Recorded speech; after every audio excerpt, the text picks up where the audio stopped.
समझते हैं स्लोप और एरिया कब निकालना है, बहुत अच्छा चीज है, ठीक है। और स्लोप और एरिया से क्या मिलेगा, बहुत अच्छा चीज है, इसी के लिए मेन पढ़ाया जा रहा है। देखो ध्यान से, जब कभी भी डिवाइड किया रहता है टर्म, कभी भी डिवीजन होगा, वो हमेशा क्या करेंगे उस टाइम पर, स्लोप निकाल। कभी भी स्लोप कैसा निकलेगा, डिवाइड वाले टर्म में, याद रहेगा, कोई दिक्कत नहीं।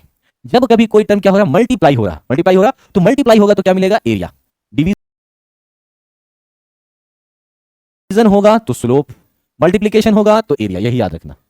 डिवीजन में क्या करेंगे, स्लोप, और मल्टीप्लीकेशन में क्या करेंगे, एरिया। एक चीज और कॉमन दिख रहा है, ए बाई बी दिया हुआ, तो ग्राफ भी क्या है, ए वर्सेस बी। यहां ए इंटू बी है तो ग्राफ भी है ए वर्सेस बी।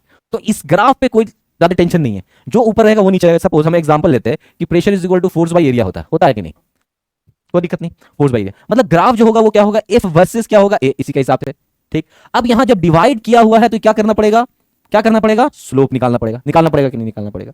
अच्छा, ये स्लोप निकालेंगे तो क्या मिलेगा, पी मिलेगा। यही कहने का इसका मतलब है। अभी आया बात समझ में, जो बोले वो क्लियर हुआ, बढ़िया से देखो। अब इसी क्वेश्चन में हम ऐसे लिख देते हैं, एफ बराबर पी इंटू ए लिख देते हैं, बढ़िया से देखो। अब ये दोनों क्या है, मल्टीप्लाई किया हुआ है, मतलब ग्राफ जो होगा वो किसका होगा, पी वर्सेस ए का। अच्छा सर, मल्टीप्लाई किया हुआ है, इसका मतलब क्या निकालेंगे, एरिया। अच्छा, जब एरिया निकाल दिए तो आपको क्या मिला, एफ मिला। कोई दिक्कत, चलो ये बार बार आएगा।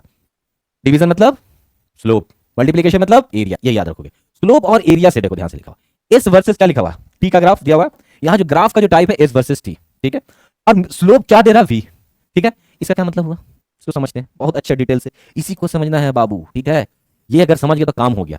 अभी ध्यान से देखो, एस टी है, एस टी और क्या है, वी है, तीन चीजें देखना।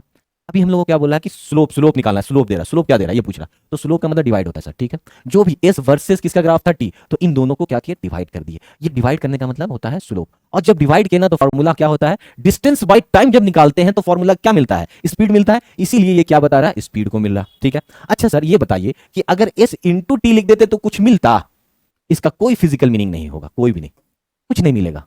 जरूरी नहीं है कि जब मल्टीप्लाई किया जाए और डिवाइड किया जाए तो कोई टर्म मिल ही जाए, इसको समझना है। तो वही बोला कि वेलोसिटी नो फिजिकल मीनिंग, ठीक है। उसी तरीके से अभी सर वी और टी को ध्यान से देखो, वी वर्सेस टी है तो हम तुरंत दिमाग लगाए, अच्छा एक बार डिवाइड करके देखते हैं।